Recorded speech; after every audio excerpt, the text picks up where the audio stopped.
பரிசுத்த நாமத்துக்கு மகிமை உண்டாவதாக. இந்த புதிய நாளை தந்த தேவாதி தேவன் கர்த்தாதி காத்தருக்கு இருதயத்தின் ஆழத்திலிருந்து நன்றிகளை செலுத்தி, நம் நேசர் நம்மோடு இருக்கிறார், நாம் நம் நேசரோடு இருக்கிறோம். இருவரும் ஒன்றாக நெருங்கி ஒரு தொடர்பு ஐக்கியத்தில் இருந்து கொண்டு அவர் பேச நாம் பேச இயேசுவாலே இந்த நாளிலே நாம் செய்ய வேண்டிய எல்லா காரியங்களிலும் ஜெயமெடுக்க போகிறோம். ஆகவே சீட்டு மடியில் போடப்பட்டாலும் காரிய சித்தியோ கர்த்தரால் வரும், ஜெயமோ கர்த்தரால் வரும். ஆகவே ஜெயத்தை நாம் யாரிடத்திலிருந்தும் எதிர்பார்க்க தேவையில்லை. நம்மை உண்டாக்கி இம்மட்டும் வாழ வைத்திருக்கிற சர்வ வல்லமை உள்ள தேவன் நம்முடைய எல்லா காரியங்களிலும் தொடர்ந்து அவர் எப்படி வெற்றி சிறந்தாரோ அப்படியே நம்மையும் எல்லா காரியங்களிலும் உலகத்தையும் மாம்சத்தையும் பிசாசையும் எல்லா பிசாசின் கிரியைகளையும் கர்த்தர் ஜெயித்தது போல எல்லா பாதாள மரணங்களையும் அக்கினி பிசாசு எய்கிற அக்கினி ஆஸ்திரங்களையும் அவர் ஜெயித்தது போல இன்னும் அவர் இரண்டாம் மரணத்தை, பாதாளத்தை, நரகத்தை, பாவத்தை, சாபத்தை, உலகத்தை ஜெயித்தது போல நாம் எல்லாவற்றிலும் நாமும் ஜெயித்து நாம் தொடர்ந்து வெற்றி நடை போடுவோம், வீர நடை போடுவோம், கர்த்தருக்குள்ளாக மகிழ்ந்து களி கூறுவோம் என்பதிலே சந்தேகமில்லை. இந்த நாளை தந்த தேவனுக்கு, என்னுடைய நேசருக்கு இருதயத்தின் ஆழத்திலிருந்து நன்றிகளை செலுத்தி இந்த சத்தத்தை கேட்கிறவங்கள் ஒவ்வொருவரையும் பிதா குமாரன் பரிசுத்தாவின் நாமத்தினாலே ஆசீர்வதித்து வாழ்த்துகிறேன். இன்றைக்கு கர்த்தர் ஆதாரமாய் கொடுத்த வேத வசன பகுதி யோவான் 6ஆம் அதிகாரம் 68வது வசனம் சொல்லுகிறது, சீமோன் பேதுரு அவருக்கு பிரதியுத்தரமாக, ஆண்டவரே, யாரிடத்தில் போவோம்? நித்திய ஜீவ வசனங்கள் உம்மிடத்தில் உண்டே. So this is the conversation in between Jesus Christ and one of the disciple Simon Peter. சீமோன் பேதுருக்கும் இயேசு கிறிஸ்துக்கும் இடையே, அதாவது சீஷர்களுக்கும் இயேசு கிறிஸ்துக்கும் இடையே நடக்கிற ஒரு உரையாடல் தான் இது. இதில் சீமோன் பேதுரு இயேசுவை பார்த்து சொல்லுகிறார், whom we will go, யார்கிட்ட போவோம் நாங்கள்? Because you are having all the holy words of God. தேவனுடைய எல்லா வார்த்தைகளையும் நீர் தான் உள்ளே வைத்திருக்கிறீர். ஸோ நித்திய ஜீவனை கொடுக்குற வேத வசனங்கள் உம்மிடத்திலே உண்டே. ஸோ என்ன வெளிப்பாடு பாருங்கள். சீமோன் பேதுருக்கு அவரே சொல்கிறாரு, you are the holy one of God, நீர் ஜீவனுள்ள தேவனுடைய குமாரனாகிய கிறிஸ்து அப்படின்ற வெளிப்பாட்டையும் பேதுருக்கு தான் ஆண்டவர் வெளிப்பாடு கொடுத்தாரு. ஸோ வெளிப்பாட்டின் வரத்தை பெறுகிறவர்களுக்கு கர்த்தர் அவர் நித்திய ஜீவனுக்கு ஏதுவான கிரியைகளை பூமியிலே பெற்று அனுபவிக்கும்படியாய் செயல்படுவார்.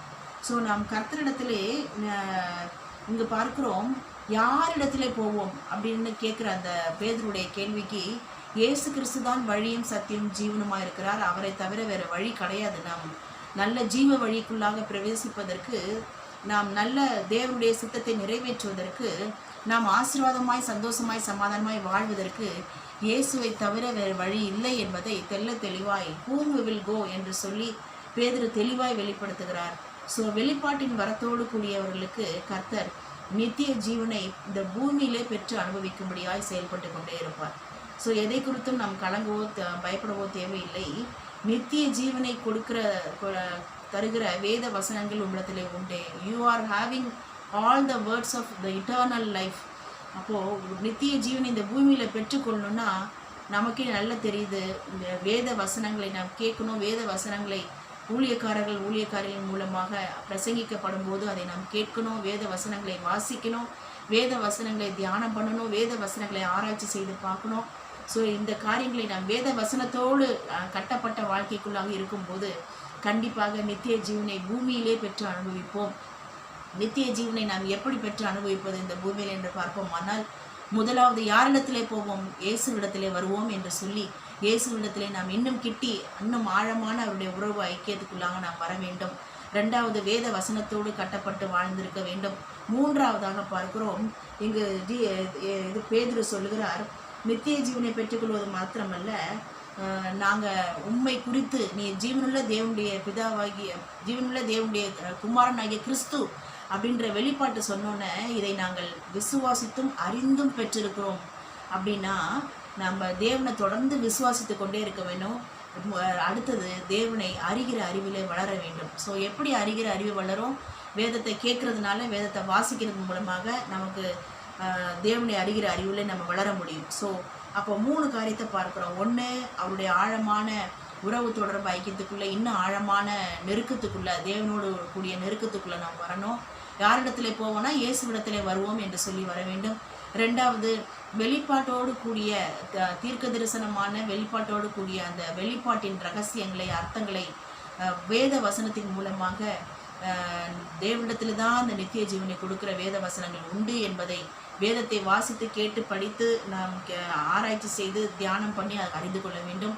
மூன்றாவது, அவரை விசுவாசித்து கொண்டே இருக்க வேண்டும். அவரை குறித்து வேத வசனங்கள் மூலமாக அறிந்து கொண்டே இருக்க வேண்டும். இந்த மூன்றும் நாம் தொடர்ந்து லைஃப்பில் ஃபாலோ பண்ணி கொண்டே இருப்போம். ஆனால் கண்டிப்பாக நித்திய ஜீவனை சீமோன் பேதுரு சொன்னது போல நாம் இந்த பூமியிலே பெற்று அனுபவிப்போம்.